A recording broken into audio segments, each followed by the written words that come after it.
ಕುರುಬ ಸಮಾಜಕ್ಕೆ ಮೀಸಲಾತಿ ಬೇಕಂತೇಳಿ ಹೋರಾಟ ನಡೀತಾ ಇದೆ.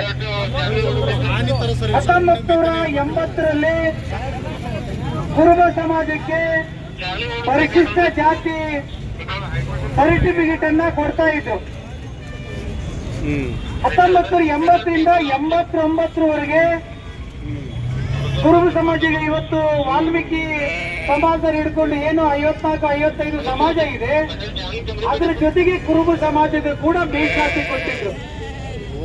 ನಮ್ಮ ಮನೆಯಲ್ಲೇನೆ ನಮ್ಮ ಸಂಬಂಧಿಕರೇ, ನಮ್ಮ ಕಾಕ, ನಮ್ಮ ಅತ್ತಿಗಳು 22 ಮಂದಿ ಮೀಸಲಾತಿ ಸರ್ಟಿಫಿಕೇಟ್ ಅನ್ನು ತಗೊಂಡೇ ಸರ್ಕಾರಿ ಅಧಿಕಾರಿಗಳಾದ್ರು.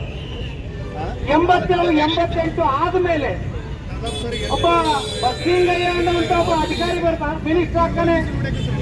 ಅವನು ಕ್ರಮೇಣವಾಗಿ ಕುರುಬ ಸಮಾಜದ ಮೀಸಲಾತಿ ಕೊಡಬಾರದು ಅಂತೇಳಿ ಅಧಿಕಾರಿಗಳಿಗೆ ತಾಕತ್ತನ್ನು ಮಾಡಿ ಕುರುಬ ಸಮಾಜದ ಮೀಸಲಾತಿಯನ್ನು ಹಂತ ಹಂತವಾಗಿ ತಪ್ಪಿಸ್ಕೊಂಡು ತದನಂತರ ನಮ್ಮ ಭಾಗದ ಕೆಲವೊಂದಿಷ್ಟು ಸಂಸದರು ಅವತ್ತು 7-8 ಜನ ಕುರುಬ ಸಮಾಜದ ಎಂಪಿಗಳಿದ್ರು. 34-35 ಮಂದಿ MLA ಕುರುಬರೇ ಆಗ್ತಾ ಇದ್ರು. ಜನಸಂಖ್ಯೆ ಕಮ್ಮಿ ಇದ್ರು, ರಾಜಕಾರಣದಾಗ ನಾವು ಬಲಿಷ್ಠವಾಗಿದ್ದೇವೆ. ಆ ಸಂದರ್ಭದಲ್ಲಿ PL ಪಾಟೀಲ್ರಾಗಿರ್ಬೋದು, ಕೃಷ್ಣನಾಥರಾಗಿರ್ಬೋದು, ವಿರೂಪಾಕ್ಷಪ್ಪ ಆಗಿರ್ಬೋದು, H.O. ಮೇಟಿಯರ್ ಆಗಿರ್ಬೋದು, ಕುರುಬ ಸಮಾಜಕ್ಕೆ ಮೀಸಲಾತಿ ಬೇಕಂತೆ ಧ್ವನಿ ಎತ್ತಿದ್ರು. ಮೈಸೂರು ಭಾಗದ ಕೆಲವೊಂದಿಷ್ಟು ಜನ ನಾವು ವಾಲ್ಮೀಕಿ ಅಂತ ಹೇಳ್ಕೊಂಡು ಹೋಗ್ಬೇಕಾ ಅಂತೇಳಿ ಅವರ ಸಣ್ಣ ಮನಸ್ಥಿತಿಯಿಂದ ನಮ್ಮ ಸಮಾಜಕ್ಕೆ ಎಸ್ಟಿಯಿಂದ ತಪ್ಪಲಿಕ್ಕೆ ಕೆಲವರು ನಮ್ಮವರೇ ಕಾರಣ. ಅವತ್ತು ತಪ್ಪಿದಂತ ಮೀಸಲಾತಿ ನಾವು ಮತ್ತೆ 94-95ರಿಂದ ಮತ್ತೆ ಹೋರಾಟ ಪ್ರಾರಂಭ ಆಯ್ತು.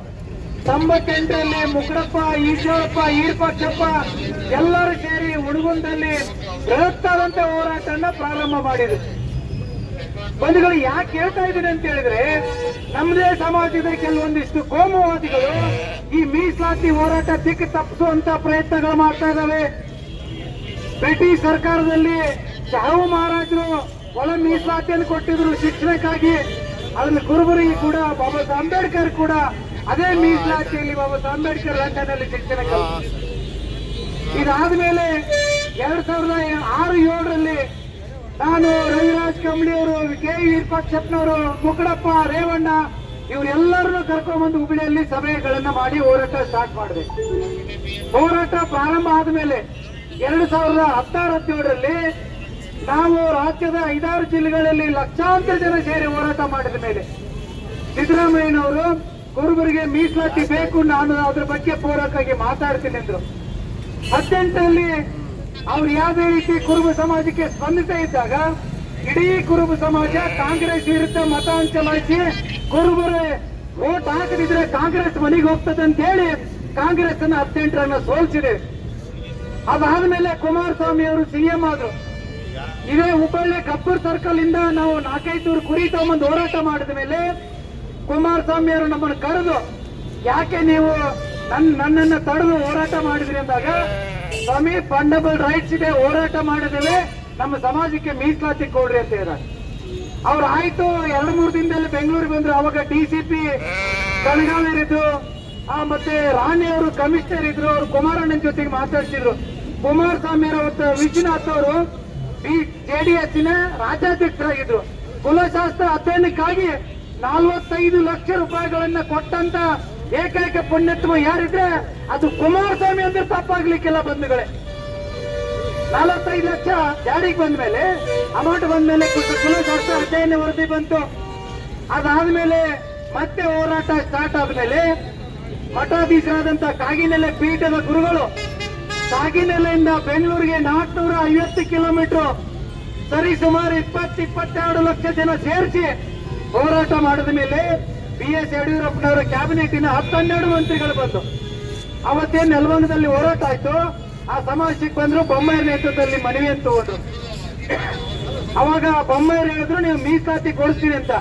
ಬೊಮ್ಮಾಯಿ ಸರ್ಕಾರ ಹೋಗುವ ಸಂದರ್ಭದಲ್ಲಿ 2023ರಲ್ಲಿ ಬಸವರಾಜ ಬೊಮ್ಮಾಯಿಯವರು ಕುರುಬ ಸಮಾಜಕ್ಕೆ ಮೀಸಲಾತಿ ಕೊಡಬೇಕು ಅಂತೇಳಿ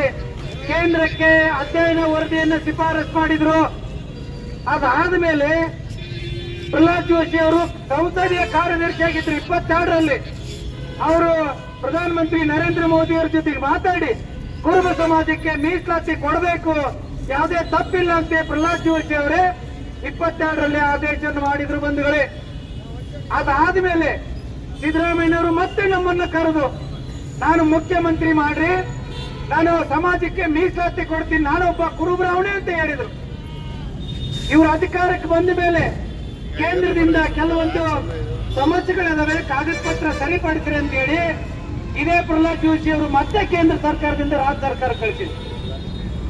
ಇವತ್ತು 1.5 ವರ್ಷ ಆಯ್ತು ಸಿದ್ದರಾಮಯ್ಯವರ ಕಚೇರಿಗೆ ಬಂದು ಒಂದು ಪತ್ರ ಬಿದ್ದು ಮಣಿವಣ್ಣನವರ ಕಚೇರಿಗೆ 4-5 ಸಾರಿ ಅಲ್ದಾಡಿದ್ರು ಕೂಡ ಸಿದ್ದರಾಮಯ್ಯವರು ಯಾಕೆ ಕುರುಬರಿಗೆ ಮೋಸವನ್ನು ಮಾಡ್ತಾ ಇದ್ದಾರೆ ಬಂಧುಗಳೇ?